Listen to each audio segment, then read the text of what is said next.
Homelander versus Superman. Superman को तो आप जानते ही होंगे। सुपरमैन डीसी यूनिवर्स का एक जाना माना सुपर हीरो है जो अपनी जस्टिस लीग टीम को कैरी करने के साथ साथ अपनी सिटी मेट्रोपोलिस को भी क्राइम से बचाता है। और वहीं होमलैंडर जो है तो सुपर हीरो सबकी नज़रों पे, पर असलियत में वो एक सुपर विलन है। इसके पास भी एक टीम है जिसका नाम था सुपर 7 है और ये उस टीम का लीडर है, पर इसके इरादे कुछ नेक नहीं है। जहाँ पे सुपरमैन हमेशा अपने उसूलों पे चलता है, लोगों की सेवा करता है, लोगों की मदद करता है, वहीं पे होमलैंडर काफ़ी ही कमीना किस्म का इंसान है जो सिर्फ अपना फ़ायदा देखता है।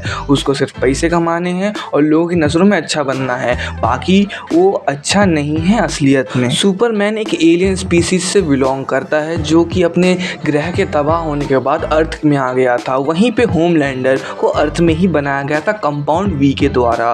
वो एक लैब एक्सपेरिमेंट है। हाँ, उन दोनों की पावर्स लगभग सिमिलर ही हैं। अगर इनकी पावर्स की बात की जाए तो सुपरमैन को उसकी पावर कहीं से मिली नहीं है, उसकी पावर्स उसको पैदाइशी रूप में मिली थी। वहीं पे होमलैंडर वाउट कंपनी का एक एक्सपेरिमेंट था जो कि कंपाउंड वी के द्वारा बनाया गया है। बचपन में इसको कंपाउंड वी जो एक ऐसा कंपाउंड है जो बच्चों को सुपर पावर्स प्रोवाइड करता है, उसके द्वारा होमलैंडर को ये सुपर पावर्स मिली थी। सुपरमैन की पावर्स में आते हैं heat vision, super human strength, x-ray vision, ये फ्लाइट कर सकता है, कभी कभी साउंड से तेज़ और कभी कभी लाइट से भी तेज़ ये उड़ सकता है। साथ ही में इसके पास टेलीपैथी की पावर्स हैं, हीलिंग फैक्टर है, सुपर ह्यूमन इंटेलिजेंस है और सुपर ह्यूमन स्टैमिना भी है जिसको ये एक सुप्रीम लेवल तक लेके जाता है। वहीं अगर हम बात करें होमलैंडर की तो इसको जो कंपाउंड वी से पावर्स मिली थी कुछ सुपरमैन से सिमिलर ही थी। जैसा कि होमलैंडर के पास हीट विजन है, सुपर ह्यूमन स्ट्रेंथ है, उसके पास भी एक्सरे विजन है, पर ये जिंक के आर पर काम नहीं करता है।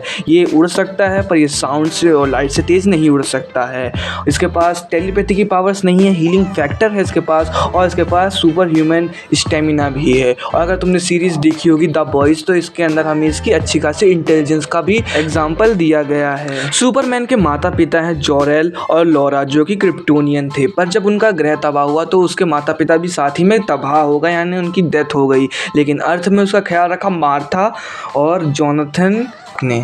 लेकिन यहीं पे होमलैंडर में सिचुएशन काफ़ी ही ज़्यादा डिफरेंट थी, क्योंकि अगर होमलैंडर की परवरिश की बात की जाए तो वो एक लैब में पला बड़ा है, उसको किसी ने भी अच्छी तरीके से नहीं पाला गया है और वो सोल्जर बॉय का बायोलॉजिकल बेटा है।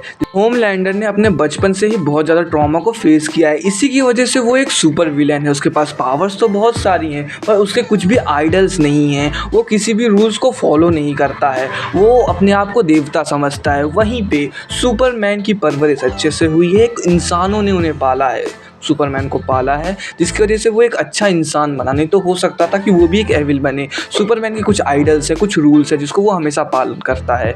अगर हम बात करें सुपरमैन की तो सुपरमैन कभी भी किसी को मारता नहीं है जब तक अति ना हो जाए। वहीं पे होमलैंडर बिना कुछ सोचे समझे किसी को भी मार देता है, किसी को भी टपका देता है। अब तुमने दोनों कैरेक्टर्स को अच्छे तरीके से जान लिया है, चलो अब करवाते हैं इनकी फाइट। तो Homelander versus Superman starts now.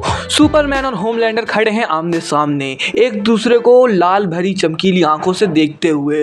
Homelander Superman को जान से मारना चाहता है, वहीं पे सुपरमैन होमलैंडर को रोकना चाहता है। होमलैंडर ने पहला वार किया अपनी लेजर आंखों की हीट विजन से, लेकिन उससे 1 इंच भी खरोच नहीं आई सुपरमैन को। वहीं पे सुपरमैन ने अपनी हीट विजन का जब यूज़ किया तब उससे काफ़ी ज़्यादा डैमेज आया होमलैंडर के सूट पे और साथ ही में उसके सीने पे, जिसकी वजह से वो थोड़ा घायल तो हो गया, लेकिन उसका दिमाग वहीं पे चटक जाता है, यानी वो गुस्सा हो जाता है और वो सीधा दौड़ के जाके एक मुक्का देता सुपरमैन को। और सुपरमैन तो सुपरमैन है और तब दिन भी था, जिसकी वजह से सुपरमैन ज़्यादा पावरफुल था। सुपरमैन को 1 इंच की खरोच भी नहीं आया और ना ही वो अपनी जगह से हिला, लेकिन सुपरमैन को आ गया थोड़ा सा गुस्सा और उसने उसका मुक्का पकड़ के वहीं के वहीं मोड़ दिया, जिसकी वजह से उसकी हड्डी यानी होमलैंडर की हड्डी उसके हाथ से अलग हो गई। तो फिर और किसी भी मर्द की तरह होमलैंडर का भी यहाँ पे ईगो हर्ट हो गया और वो तो सीधा सुपरमैन की जान लेने के पीछे पड़ गया। वो उसको मारता है और हाँ, इस बार वो ऐसा मार रहा था कि सुपरमैन को भी असर हो रहा था। फिर वो लेके उसको बिल्डिंगों में भेड़ने लग जाता है, 3-4 बिल्डिंग भेड़ता है, पर सुपरमैन तो सुपरमैन है, उसको कुछ फर्क नहीं पड़ता है। पर हाँ, सुपरमैन को इस चीज़ की टेंशन थी कि लोगों को हर्ट ना पहुंचे, इसलिए वो अपनी लड़ाई के बीच बीच में लोगों की भी रक्षा कर रहा था। और ये देख के होमलैंडर को पता चल गया सुपरमैन की कमजोरी, कि लोग मरेंगे तो सुपरमैन डरेगा, और इसी का होमलैंडर फायदा उठा उठा के एक बच्ची को अपनी गोद में उठा के कहता है अगर तुम आगे बढ़े और मेरे को मारा तो मैं इस बच्ची का खोपड़ा उड़ा दूंगा। सुपरमैन यहाँ पे पिघल जाता है। आई मीन टू से कि सुपरमैन यहाँ पे उसको बोलता है कि हाँ मैं कुछ नहीं करूँगा, उस बच्ची को छोड़ दो। लेकिन मैंने आज तक होमलैंडर से बड़ा कमीना नहीं देखा है। उसने बच्ची का सर उसके धड़ से अलग कर दिया। इसको देख के सुपरमैन हो गया आग बबूला, क्योंकि उसने कसम खाई थी कि वो हमेशा धरती के लोगों की रक्षा करेगा। लेकिन आज होमलैंडर जैसे टुच्चे इंसान ने पूरी दुनिया को खतरे में डाल दिया है। सुपरमैन और नहीं सह सकता था, वो उसका जबड़ा उसके मुंह से अलग कर देता है। होमलैंडर पूरी तरीके से डर जाता है। अब उसकी जान उसके मुंह में आ गई थी। होमलैंडर बच के भागने की कोशिश करता है, पर वो सुपरमैन उसकी टांग पकड़ लेता है, उसको जमीन में भेड़ देता है, जिसकी वजह से होमलैंडर दोबारा उठ नहीं पाता है। क्योंकि सुपरमैन यहाँ पे अपनी आपा खो चुका था, इसलिए वो होमलैंडर के गले से अपना हाथ डालकर उसका दिल बाहर निकाल लेता है और ऑन द स्पॉट होमलैंडर की डेथ हो जाती है, जिसको देखकर सुपरमैन भी खुद से नाराज हो जाता है कि वो कभी किसी को मारता नहीं था पर आज उसको मारना पड़ा, जो उसके कैरेक्टर पे एक बहुत बड़ा इम्पैक्ट डालता है। और इसके बाद होमलैंडर का किस्सा तो यहीं पे ख़त्म हो जाता है। पर इस हादसे के बाद सुपरमैन नहीं रह सका। Thanks a lot for watching guys. अगर आपको वीडियो पसंद आया हो तो कमेंट्स में ज़रूर बताइएगा और लाइक करके ही जाइएगा। मैं ऐसे वीडियोस और लाता रहूँगा, तो थोड़ा सपोर्ट दिखाइएगा। बाकी वीडियो देखने के लिए धन्यवाद। जय हिंद, वंदे मातरम।